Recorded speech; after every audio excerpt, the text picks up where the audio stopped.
haddaan nahay dadkan soo haajiray wadamada qurbaha riyooyinkeeni hamiyadeenan lahayn markaan wadamadeeni ka imanayna dhulkeeni hooyo ka imanayna ee ahayd haddaan maxaydan halka joogo haddaan fursad helo noloshayda saasaan bedeli haddaan fursad helo familygayga saasaan ka dhigi haddaan fursad helo waxaasan qabsanay haddaan fursad helo waxaasan sameeyay way riyooyinkii way hamigii nagu jiray ma waxa markaan imanay aan soo dhex galnay wadamadan ayaa hamigii iyo riyadii iyo waxaan lahay rajadeeni ay baabaaday mise waaba iska seexanay hooyo riyadii maxaydan wadankaadu ka timiday walaalo riyadii wadankaadu ka timiday ee ahayd inaad maxaydan noloshaada wanaajiso dhaqaalahaaga wanaajiso waxay ku soo koobataan inaan shaqayno dadaan u shaqayno marka dadka u shaqaynayna maxaydan ay waqtigeena controlayaan ay maxaydan kharashkeena controlayaan ay noo go'aaminayaan iyagu intayna siinayaan saacadii ay noo go'aaminayaan waxaan istaahilno oo maxaydan value-geeni ama qiimaheeniba uu noqdo ku xidhan yahay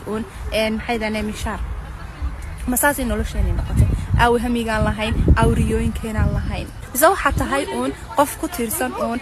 shaqo aroortii uu ka laho galabtii uu ka soo noqdo ama habeenkii uu ka soo noqdo ma waxa tahay qof kaliya suuga mishaarkeena bishii soo gaaray mise waxaad haysataa qorshe kale il kale dhaqaalaad haysataa magacaygu aniga waxa Cali waxaan ku noolahay wadanka Ingiriiska waxaan ay ganacsato waxaan sameeyaa ganacsiga lagu sameeyo online-ka fursadan ganacsi maxaa igu kalifay inaan bilaabo sanad iyo bilo ka hor fursadan ganacsi markaan bilaabay ma raadinaynin waxaan raadinayo inaan shaqo labaad aan helo oo dhaqaale ku sameeyo oo laakiin tani waxay noqotay tii noloshayda iyo dhaqaalahayga wax weyn ka bedeshay ilaa inta aan ku jiro maanta fursadan ganacsi markaan soo biiray khibradiga ma baahnayn aqooniga ma baahnayn oo waxaan helay mentor waxaan helay training step by step hagaya maxaa igu kalifay waxaan shaqaynayay full time ma shaqaynayay markasta waxaan dareemi jiray cidhiidhistaanka dhaqaale oo satisfy kuma ahayn ama kuma faraxsanayn shaqadayda waan ku faraxsanaa shaqadayda oo waan jecelahay shaqadayda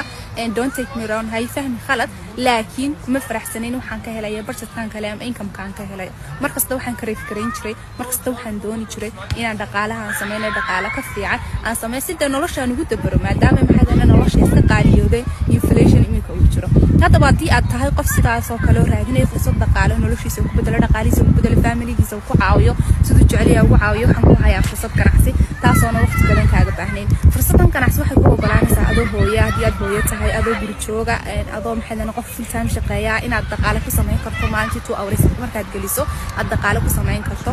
fursadan ganacsi kaaga ma baahna khibrad iyo aqoon ganacsigu waa ganacsi sharciyeysan waa ganacsi xalaala